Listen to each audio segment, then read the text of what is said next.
पुष्पांजलि एनक्लेव में लगाई गई पुष्प प्रदर्शनी।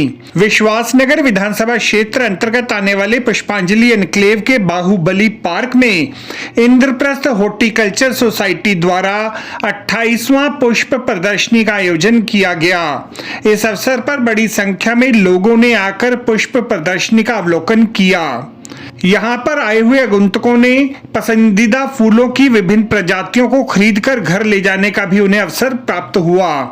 और 28 साल से हम ये फ्लावर शो कर रहे हैं। मैडम, कहाँ से लोग आते हैं प्रतिभागी, और क्या वह इन पौधों को खरीद भी सकते हैं? प्रतिभागी हमारे शो में हमारे मेंबर्स के काफ़ी प्लान्स होते हैं, और इसके अलावा कॉलेजेस हैं, श्यामलाल कॉलेज है, जानकी देवी कॉलेज है, और भी कॉलेजेस, महिला कॉलेज से भी सब आते हैं यहाँ पर, स्कूल से भी आते हैं, और CPWD डिपार्टमेंट से हैं, MCD से हैं, और भी कई डिपार्टमेंट हैं जो यहाँ प्लांट लेकर आए हैं। और ख़रीदने के लिए हमने अलग से एक बनाया हुआ है काउंटर, जहाँ से सब लोग खरीद सकते हैं अपने मनपसंद प्लांट्स। और फल, सब्ज़ी, इन सब के पौधे हम लोग सिखाते हैं कि किस तरह से उगाइए। जिस तरह से आजकल केमिकल्स का इतना ज़्यादा हो गया है प्रचलन खेती में, तो हम सभी को ये सिखाते हैं कि ऑर्गेनिक प्लांट्स उगाइए और हेल्दी प्लांट्स उगाइए, सब्जियां जो हैं बगैर केमिकल के उगाइए। मैम, इस बार जो शो का थीम रहा वो क्या रहा? हम लोग हमेशा एक नया थीम लेकर आते हैं हर साल, जिसके अंदर एक मैसेज होता है पब्लिक के लिए। तो इस बार का हमारा शो है हार्मनी इन नेचर के अंदर, प्रकृति के अंदर कैसे पशु पक्षी, पेड़ और सारा जितना भी जीव जंतु है वो किस तरह से एक दूसरे को सहयोग करते हैं।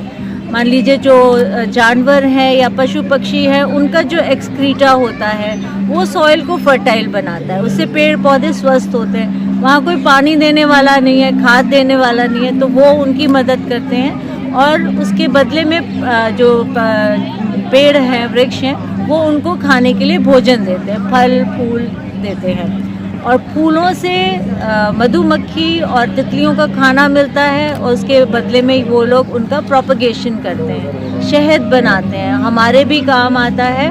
तो उसी तरह से हम चाहते हैं कि जिस तरह से प्रकृति में हार्मनी है, उसी तरह से हम लोग भी हार्मनी में रहें और एक दूसरे की मदद करें, एक दूसरे के साथ सहयोग करें। और उससे ज़्यादा ये है कि प्रकृति के साथ हमें सहयोग करना चाहिए, क्योंकि प्रकृति में जो हमें शुद्ध हवा मिल रही है या जो हर चीज़ हमें मिलती है, इस धरती माँ से ही तो मिलता है, तो हमें उसका सम्मान करना चाहिए, उसको हमें नष्ट ना करके उसको संजो के रखना चाहिए। मैम, इस कार्यक्रम के बारे में और कोई जानकारी? तो इस कार्यक्रम में हमने एक बहुत, जैसे हम मैसेज देते हैं तो एक ऐसा हैंड्स ऑन भी कराते हैं। जैसे हमने इस बार गेम्स रखे हैं, बच्चों को गेम्स के द्वारा हम समझा रहे हैं। सेग्रीगेशन रखा है हमने उन्हें बहुत सारी तरह का कूड़ा कचरा दिया है, ताकि वो उसमें से छांटें कि वो ग्रीन डब्बे में जाएगा, ब्लू में जाएगा कि ग्रीन में जाएगा। तो खेल खेल में वो ये सीख जाते हैं कि हमें किस तरह से किस में जाना चाहिए। तो इस तरह के जो भी गेम्स रखे हैं कि फूड चेन है, एनिमल्स की क्या फूड चेन है, कौन किसको खाता है क्या, तो उनको एक अवेयरनेस होती है। और उसके बदले में जो हम प्राइजेस दे रहे हैं, वो हमारे घर में जो वेस्ट बॉटल्स हैं और ट्रेज हैं, उसके अंदर हम लैंडस्केप या टेरेरियम बना के दे रहे हैं, ताकि फिर वो आगे जाके उन पौधों को संभालें। अपने वेस्ट ग्लासेस में हम प्लांट लगा के दे रहे हैं, ताकि वो उन्हें संभालें और वो उनकी केयर करना सीखे अभी से। और एक हमने यहाँ पे फूड एंड न्यूट्रिशन का रखा है कि जो छोटे बच्चे हैं वो बचपन से, जैसे आजकल बहुत ज़्यादा ये हो गया है कि कोई बाज़ार का खाना बहुत हो गया है, बच्चों को कुकिंग में इंटरेस्ट नहीं रहा है, तो एक न्यूट्रिशन फूड के जो है वो यहाँ पे बच्चे चीज़ें लाते हैं और उन्हें असेंबल करते हैं और उनकी डिश जज करी जाती है। इससे उन्हें अभी से इंटरेस्ट पैदा होता है इसमें। और सब बच्चे पेड़ पौधे और सब लोग देखते हैं, तो वो ये जानते हैं कि सब्जियां और फल जो हैं हम गमलों में भी लगा सकते हैं। तो वो भी यहाँ पे बहुत तरह की हर्ब्स और फ्रूट एंड वेजिटेबल्स हमने डिस्प्ले। ज्ञात रहे कि पिछले 28 वर्षों से इंद्रप्रस्थ हॉर्टिकल्चर सोसाइटी आम जनमानस में पेड़ पौधों के प्रति जागरूकता फैलाकर हरियाली बढ़ाने की मुहिम में लगी है। इस अवसर पर संस्था की संस्थापिका सचिव श्रीमती रचना जैन ने कहा कि उनका उद्देश्य है कि लोगों को जागृत किया जाए कि गमलों में भी उत्कृष्ट फल, सब्जी एवं फूलों को उगाया जा सकता है, जिससे विशेषकर गृहिणियां आत्मनिर्भर बनकर अपने पैरों पर खड़ी हो सकती हैं। इस प्रदर्शनी के रंग बिरंगे सप्तरंगी फूलों का प्रकृति प्रेमियों ने भरपूर आनंद लिया।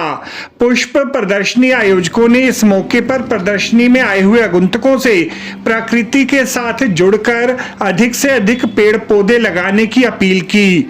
समूचा पार्क ही प्रकृति से सामंजस्य की थीम से सजाया गया। प्रदर्शनी में उपलब्ध ट्यूलिप के फूलों को देखकर कश्मीर की वादियों में स्थित ट्यूलिप गार्डन की मनोरम छटा का प्रतिबिंब राजधानी दिल्ली में ही उजागर होने लगा। इस प्रदर्शनी में 100 से भी अधिक पुष्पों की प्रजातियां प्रदर्शित की गईं।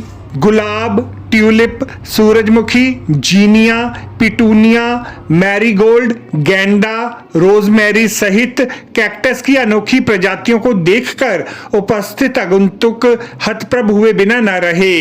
इस प्रदर्शनी में विभिन्न schools, colleges, northern railway, CPWD के अतिरिक्त विभिन्न संस्थाएं इस प्रदर्शनी से जुड़कर समाज को प्रकृति से जुड़ने के लिए प्रोत्साहित कर रही हैं। आपको हमारी यह रिपोर्ट कैसी लगी जरूर कमेंट करें। इस वीडियो को लाइक करें। हमारे चैनल दास्ताने इंद्रप्रस्थ को सब्सक्राइब करें ताकि हमारी सभी आगामी रिपोर्ट्स सबसे पहले आप तक पहुंच सकें। Bureau report Dastane Indraprastha.